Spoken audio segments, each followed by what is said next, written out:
Salam alaikum Teldi d'Azul, bonjour. Bon, aujourd'hui, le 22 septembre 2022, il y a la Cour africaine des droits de l'homme et des peuples qui s'est réunie pour diverses affaires.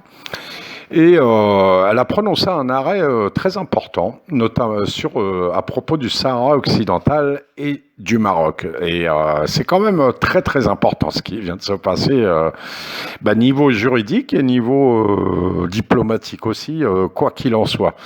Là, le Maroc, il s'est fait remettre à sa place grave par des juges. Alors, voyons toute cette affaire. En fait, alors la Cour a prononcé, s'est réunie, tous les pays africains, quoi, les divers pays africains qui la composent, divers juges, etc. Donc, je vais vous lire juste deux, trois extraits de l'arrêt qui sont très importants. Alors, le premier, c'est que donc la Cour africaine des droits de l'homme et des peuples a rendu un arrêt jeudi 22 septembre 2022 concernant la question du Sahara occidental. Pas du Sahara marocain qui n'existe pas, bien sûr. Hein. Alors, la Cour rappelle le préambule de la Charte africaine des droits de l'homme et des peuples, dans lequel il est clairement indiqué que les États partis sont conscients de leurs devoirs. Et quels sont ces devoirs ? Notamment, c'est de libérer totalement l'Afrique dont les peuples continuent à lutter pour leur indépendance véritable et leur dignité, et s'engageant à éliminer le colonialisme, le néocolonialisme, l'apartheid et le sionisme. Alors, on continue. La Cour rappelle que le Maroc a toujours revendiqué le territoire qu'il occupe, quoique ses prétentions n'aient jamais été acceptées par la communauté internationale. Dixit, l'ONU dit la même chose, avec d'autres mots, mais il n'y a pas de, de reconnaissance du Sahara marocain par personne, à part par un tweet. Et en dessous, en sous de table, par contre, on sait que la France, l'Espagne, les États-Unis soutiennent le Maroc pour la solution marocaine de l'autonomie qu'ils ne peuvent pas donner parce que le Maroc ne peut pas donner d'autonomie à un territoire qui n'est pas à lui. Allô, quoi. T'as le Sahara occidental, mais t'arrives pas à faire ton autonomie. C'est normal, parce qu'il n'est pas à toi. Bon, bref.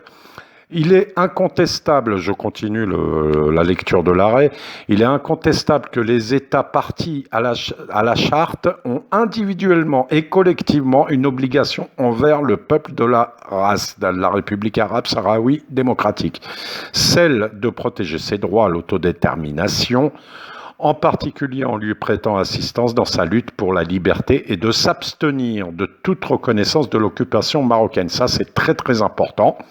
Ça veut dire que les États qui soutiennent le Maroc au niveau de l'UA, parce qu'on sait bien que donc le Maroc a des États, surtout ceux d'Afrique de l'Ouest, de la France-Afrique, principalement les soumis, qui le soutiennent, notamment le Gabon, la Côte d'Ivoire et d'autres pays.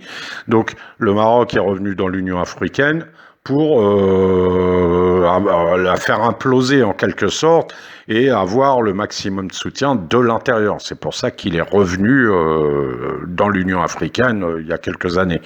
Et depuis, il essaye tout le temps alors de ramener Israël, de rameuter, après c'est normal qu'il le fasse pour lui-même, de rameuter les États africains qui changent leur point de vue sur cette question, etc. Donc, ce paragraphe de l'arrêt est vraiment contre tous ces pays-là qui vont s'en prendre plein la tête, bien sûr. Et c'est une très bonne chose.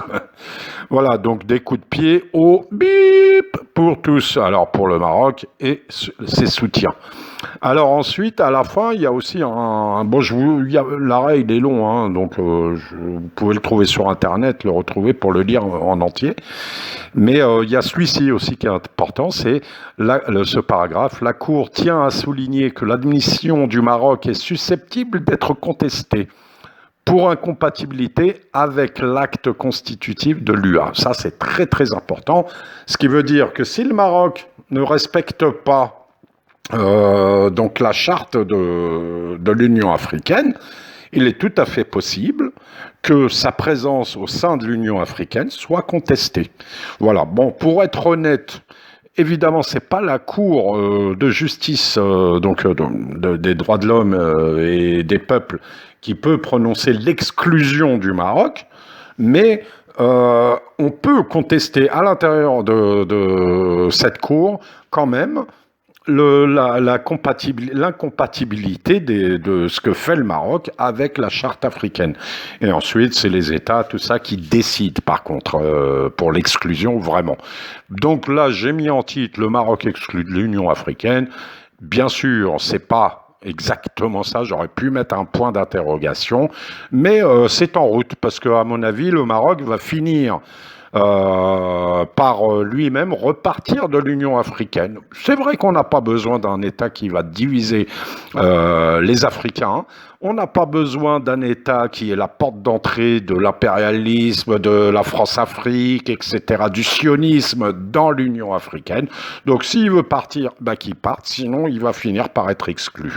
Sinon il faudra évidemment qu'il respecte les droits des peuples africains et qui procèdent, donc qui se soumettent c'est même plus qui se soumettent, qui respectent sa parole qu'il avait signée, pour laquelle il s'était engagé auprès de l'ONU, à l'Assemblée Générale de l'ONU, en, je crois, 91, c'est-à-dire d'organiser un référendum d'autodétermination du peuple sahraoui, qui décidera s'il veut rester avec le Maroc ou s'il veut être indépendant. Allez, Maslama, je vous laisse avec quelques secondes d'une petite chansonnette africaine.